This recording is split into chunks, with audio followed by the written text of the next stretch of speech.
Thank you. I'm going to talk very fast today because I have a lot to say. And the first time I ever met Tony Malkin, who owns the Empire State Building and was in this room immediately before we are, he said, "Nice to meet you. Welcome to this meeting, but today I have size 9 shoes and size 10 feet." And that's my program, that's my paper for today. In fact, the longer version of the paper you have on your flash drive and in the document. My other analogy, by the way, is if anybody are fans of Homeland, and you saw last week Carrie Mathison going off her meds, she's bipolar, and she had arrayed all of her papers around her, and she was trying to find that moment of enlightenment where the answer would become clear to her. And that was last night for me at about 4 a.m. And the thing that I realized is that it's everybody. It's all important. So what I'm going to do is just read as fast as I can in order to get through the major part of my material. It's my slides. And then when I hit the 6-minute mark, just abbreviate everything else and try to telegraph these major ideas. But you can find them in my longer paper. So shadows on the paper. So my topic is the logic of luxury, the super slender, ultra luxury towers of New York. So over the past decade, New York has created an entirely new form in skyscraper history, the super slender, ultra luxury residential tower. I say New York has created rather than architects and engineers have invented it, because the type is shaped, as with the specialized species of the Galapagos, by Manhattan Island's particular conditions of place. These are high land values, local land use constraints and mechanisms, specifically limits on floor areas and transferable development rights, as well as the global market for high-end real estate investments. These super slender towers are headline grabbers, in part for their starchitect designers, but even more for their stratospheric condo prices. In early 2015, 2 penthouses in 157 famously sold for $91 million and $100 million, and another at 432 Park was in contract for $95 million. Oops, there's the headline grabber. I first laid out the characteristics of, and the $100 million penthouse or $1 million apartment has become the new benchmark for all of these projects. I laid out the characteristics of this new type of tower in an exhibition called Sky High and the Logic of Luxury, which opened at the Skyscraper Museum 2 years ago in October 2013. We were way ahead of the curve on this. And then again last year in a paper at the Shanghai conference.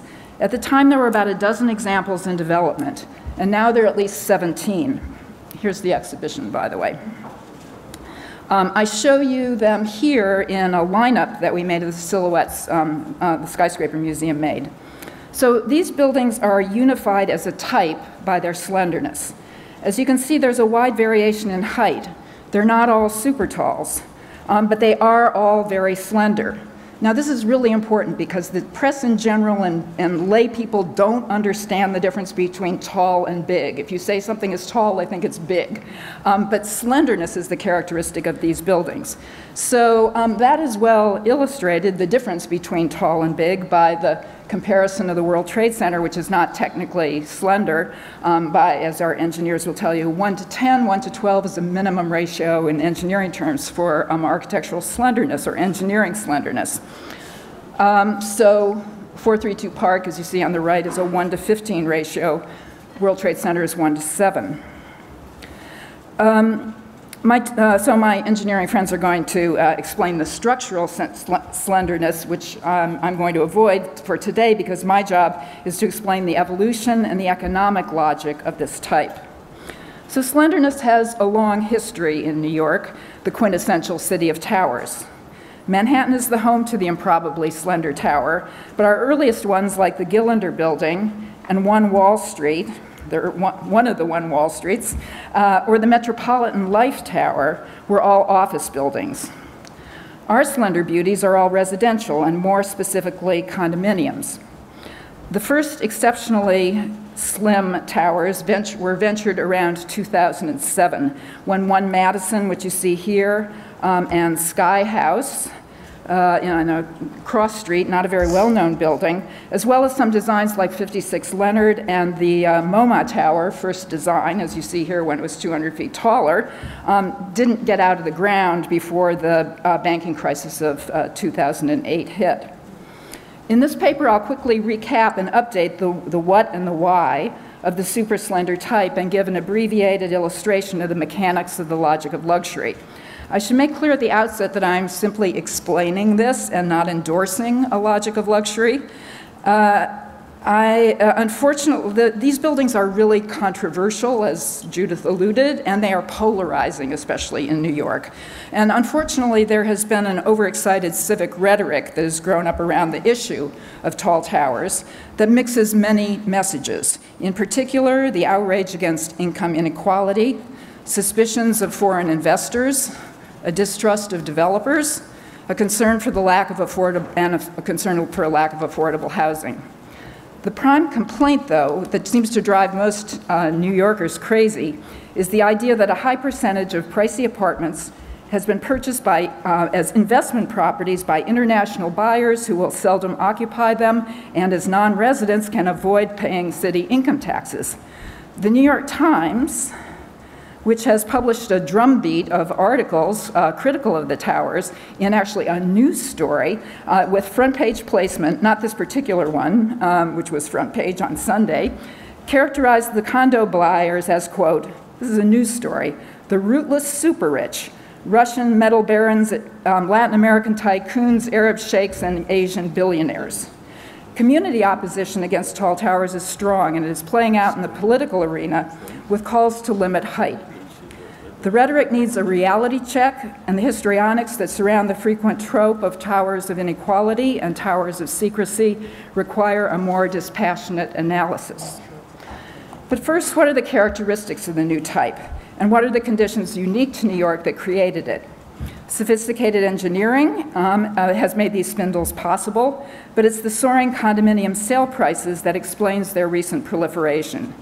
These super slender towers are expensive to build, and it took a price platform of about $3,000 a square foot, first established in the Time Warner Center and at 15 Central Park West in 2004, to make their basic economics work. By the way, that range sounds cheap today. The top prices for this first completed 57th Street towers have achieved an astonishing $9,000 to $10,000 per square foot sales price, and the expectations for new projects are uniformly ranging between $4,000 and $8,000 a square foot. The first group of towers are clustered at the southern edge of Central Park and on the wide, fashionable crosstown commercial 57th Street, nicknamed Billionaire's Row. More than anything, their location is predicated on views of the park. Views have value, and in New York, the gold standard is Central Park. Here is an early marketing image for 157 and the actual panorama from the duplex penthouse that I visited last year. Here is a rendering from the living room of 220 Central Park South. And here's the diagonal view from 432 Park Avenue at the park. And if we look at last week's New York Times Magazine, right inside, this is the fold out, right inside the front page, show us that, that there's a special appeal in symmetry. Downtown has great views too, arguably perhaps even better. This is the partway up the tower of 56 Leonard.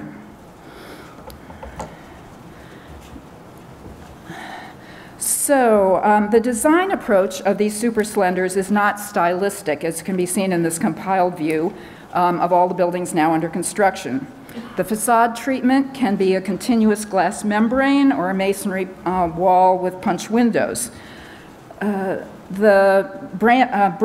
name brand designers do matter in the developer's marketing.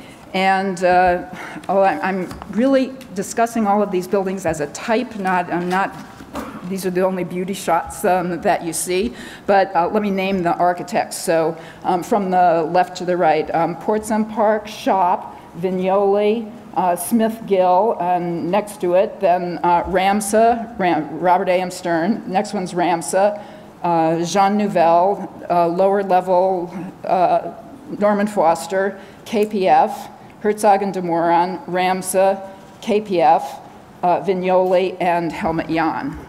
So all well-known names.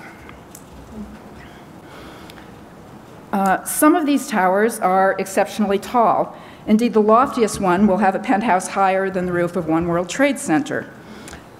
But again, it's not height that characterizes this type.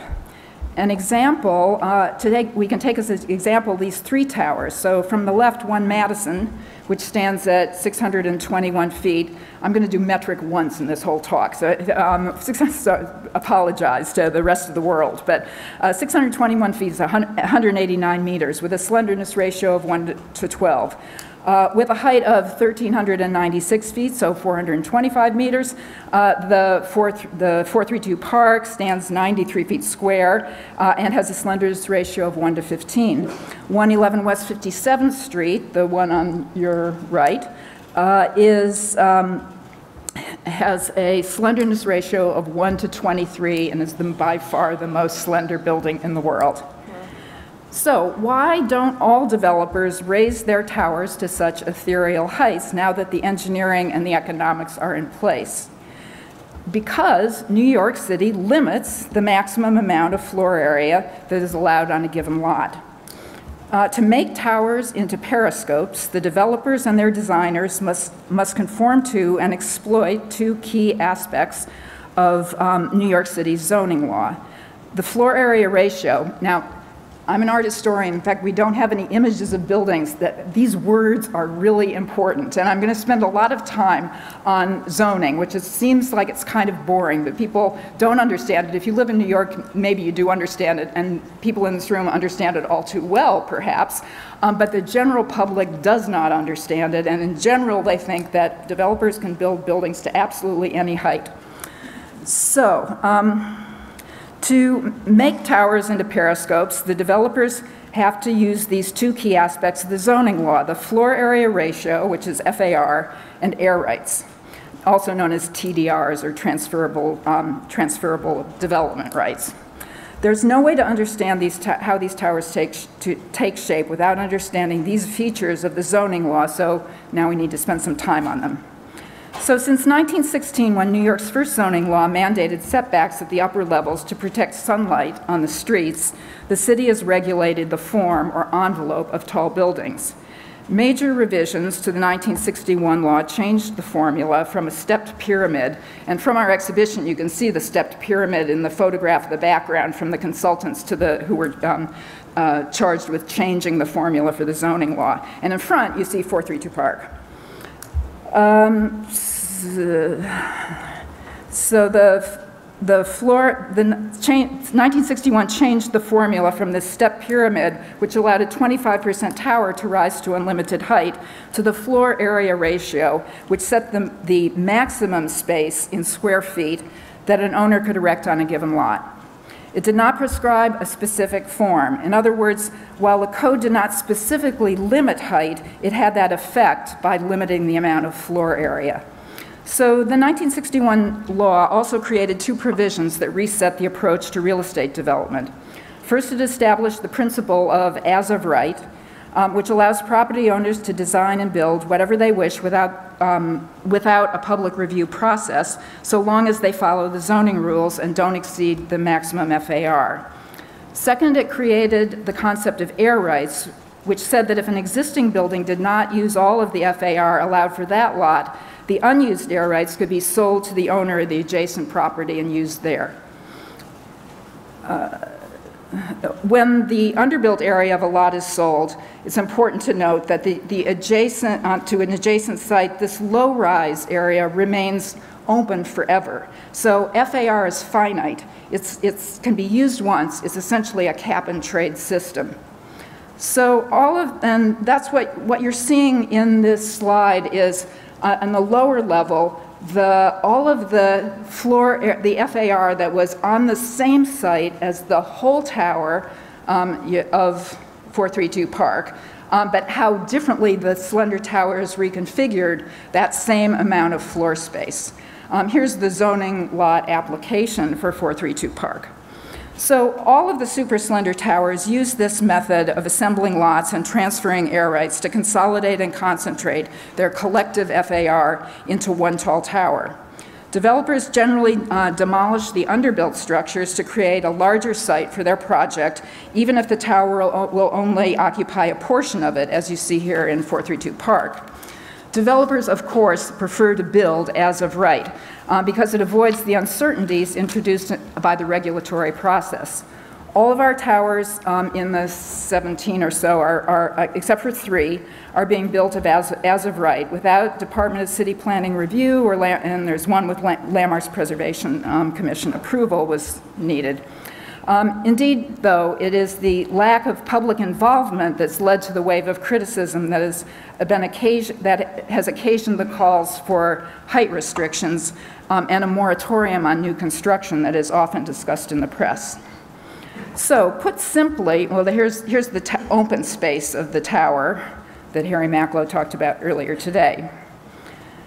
I think we were there. And here's how MoMA had their basic FAR and how they expanded it to see a very considerably taller tower, as you can see there. So simply put, the developers of the current super slender ultra-luxury towers endeavor to use their expensive FAR of both their original lots and the purchased air rights to rearrange the floor area as high in the sky as possible. Slenderness is the design and development strategy that facilitates the ultra-luxury goals of exclusivity, spaciousness, and spectacular views. And so here are some specific examples to show how those mechanics work.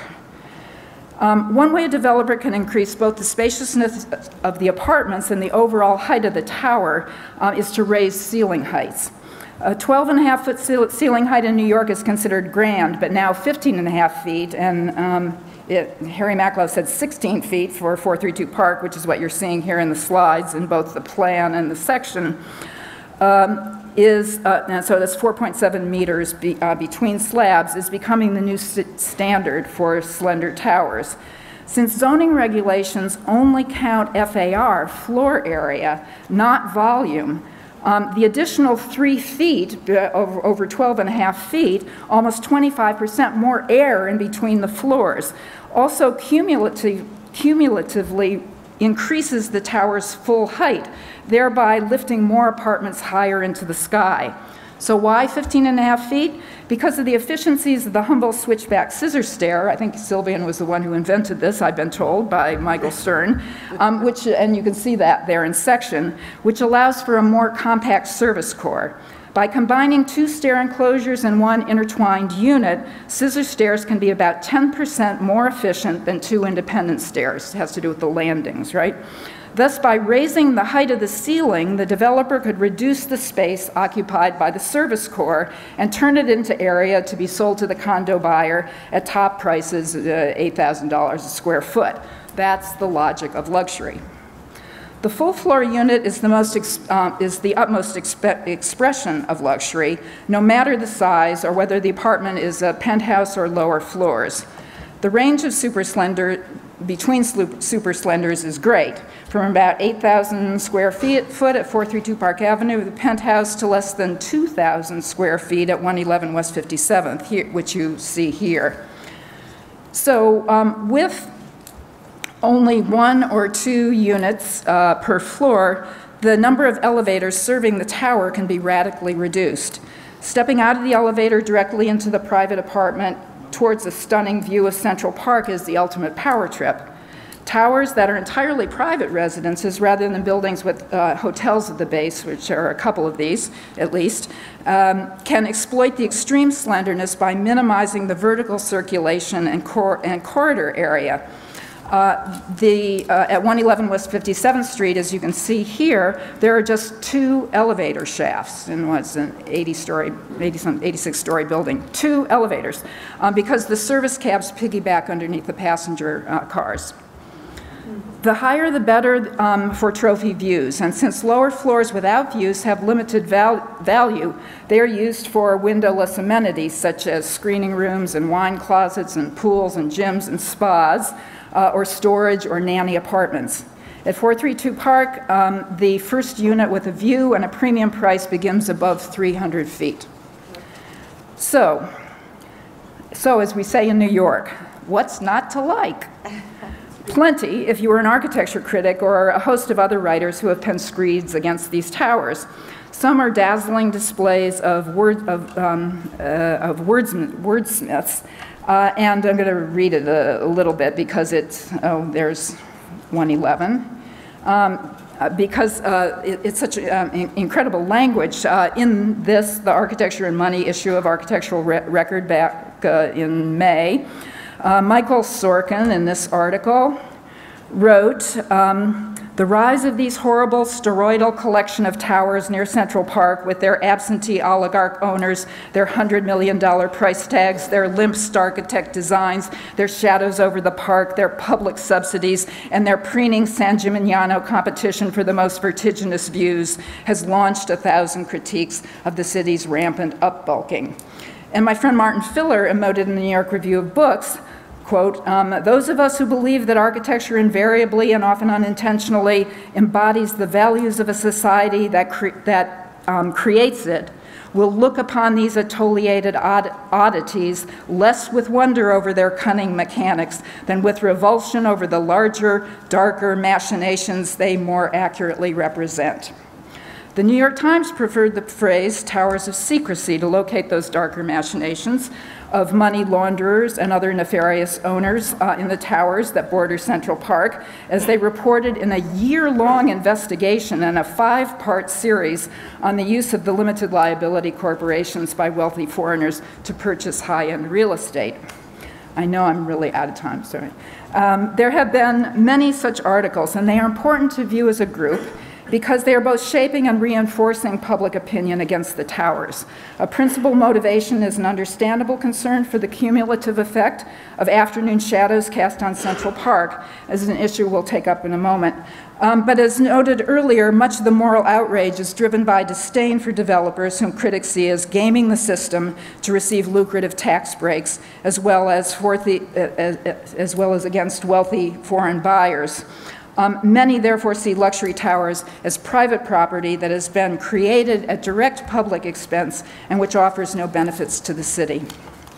So if it's possible to get past the headlines of $100 million penthouses and populist resentment of the rootless rich, to analyze the actual impact of the super slender towers and to raise some basic questions about principles of planning and urban policy, is it? If we could all be comfortable that these expensive new towers were paying their fair share of taxes into the city coffers, as they surely should do, then what issues would remain that upset people? What is or what will be their impact on increased density, on streets and parks, and on the supply of housing? So the effect of the skyline is easy to predict, and it's visualized in numerous digital dioramas like this one, compiled for real estate websites such as YIMBY. This one is from City Realty by Andel Hilton. A half a dozen beanstalk towers. Certainly we know about the 57th Street ones where we've been focusing, but also I think downtown. But the new territory is really midtown in the 20s and 30s where land is cheaper and there's plenty of opportunity to assemble sites. So the proliferation of these second-tier towers, like in that area, suggests the question, how many potential sites still exist in Manhattan where there is sufficient available FAR to assemble into an as-of-right luxury tower? I've been told that there are about as many as 90 such sites, but whatever the number, the super slenders will dramatically change the skyline in the future by punctuating with these excited exclamation points the middling mass of high-rises that were produced under the 1961 zoning. But also, again, it must be emphasized that these new towers will not increase the density by 1 single square foot. The FAR is finite, and any transfer of development rights from one site to the neighbors to pile up into the air will leave a perpetually open lower space at ground level. So these, I know I see 1 second to go. The potential effect of the new towers on streets and public spaces, especially parks, is much more complex and controversial, which is to say political. There are 4 principal points voiced: that the new buildings strain the existing infrastructure, that many absentee apartment owners are bad for local businesses and neighborhoods, that they skew the housing market and to the detriment of more affordable housing, and that they steal the light from streets and cast shadows in the public space. So the first 2 points cancel each other out. Either there are too many people or not enough people. It can't be both at the same time. And I would say by analogy, the zombie urbanism that is discussed in London, where whole swaths of terrace houses are occupied or are owned by people who don't occupy them and deaden whole neighborhoods, would suggest that piling people up into vertical towers like on 57th Street is a perfect urbanistic solution, because has anybody noticed the lack of people on 57th Street? So that's probably a net benefit. Affordable housing, read the paper for the way that I deal with that. For me to complain, let's say bitch, for several pages on the New York Times and their towers of secrecy, please see my article, because I think it really represents a nadir of journalism for the New York Times. And the shadows on the park, there's the one issue that really does seem to matter. But the question is, I think, in the end, what are the public policy implications of protecting Central Park without protecting all other parks and public spaces? So what I think we need is a more nuanced view of understanding how shadows operate. This is the view from my apartment on January 4th, I think, with the shadow of 1 Madison and of the 1909 Metropolitan Life Tower in 1 hour's time moving across the park. That's just a single hour. And then my building, which is the big shorter one, 30 stories in the middle, but an hour later cast a shadow on the entire park. So there's really a lot still to be discussed about the effect of shadows. So let me conclude by, I think one more slide, by saying that since around 2007, a new type of skyscraper has been born of the native conditions of Manhattan: high land values, assembled air rights, sophisticated design, and a heightened demand for ultra-luxury lifestyles and trophy properties. The ancestry of these super slenders connects them to the storied narratives of robber baron mansions and the romance of the Chrysler Building's top. In 2015, I think these slender towers, when they're eligible to be landmarks, will probably, many of them, be designated as iconic forms characteristic of the 2010s. So if we truly value the richness and the history of Manhattan's skyline, I think we should celebrate these extraordinary 21st century skyscrapers and look to other means, especially taxes, in order to ensure that the whole city benefits from multi-story housing for millionaires and billionaires. Thank you. Thank you. Right.